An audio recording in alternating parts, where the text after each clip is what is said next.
తెలంగాణ రాష్ట్ర వ్యాప్తంగా అయితే జరుపుకునే పండగ అయితే బతుకమ్మ పండగ అని చెప్పుకుంటాము. మరి బతుకమ్మ పండుగ సందర్భంగా మొదటి రోజు ఎంగిల్పూల బతుకమ్మను పురస్కరించుకొని అయితే ఈ రోజు సాయంత్రం మహిళలంతా బయటికి వెళ్ళి రంగురంగుల పూలను అయితే తెచ్చుకోవడం జరిగింది. అలాగే ఈ పండుగ అంటే ఎంగిలిపూల బతుకమ్మను మహాలయ అమావాస్య నుంచి అయితే పండుగ వాతావరణం మొదలవుతుంది. మరి మొదటి రోజు ఎంగిలిపూల బతుకమ్మను అయితే జరుపుకుంటారు. మరి ఎంగిలిపూల బతుకమ్మ అంటే బతుకమ్మను తయారు చేయడానికి వాడే పూలను ముందు రోజే తెచ్చుకొని అవి వాడిపోకుండా నీళ్లు వేసి తర్వాత రోజైతే బతుకమ్మను పేరుస్తారని పెద్దలు చెప్తారు. మరి అందుకే అసలు ఈ పండుగకు ఎంగిలిపూల బతుకమ్మ అని పేరైతే వచ్చిందని చెప్తారు. మరి మొదటి రోజు పూర్వీకులకు అన్నదానం కూడా చేస్తారు.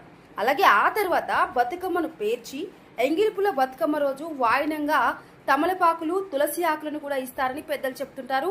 మరి బియ్యం నువ్వులు బియ్యం పిండిని కూడా అమ్మవారికి నైవేద్యంగా పెడతారని చెప్తారు. మరి ఎంగిలిపూల బతుకమ్మనైతే రేపు అంగరంగ వైభవంగా చేసుకోవడానికి తెలంగాణ రాష్ట్ర వ్యాప్తంగా ఉన్న మహిళలందరూ అయితే హడావిడిగా అయితే స్టార్ట్ చేస్తున్నారు. ఇంకెందుకు ఆలస్యం, ప్రతిరోజు మొదటి రోజు రెండవ రోజు ఇలా బతుకమ్మను ఎలా చేస్తారు ఏంటి అనే వీడియోలు అయితే ప్రతిరోజు నేను మీకు క్లుప్తంగా చెప్పడం జరుగుతుంది.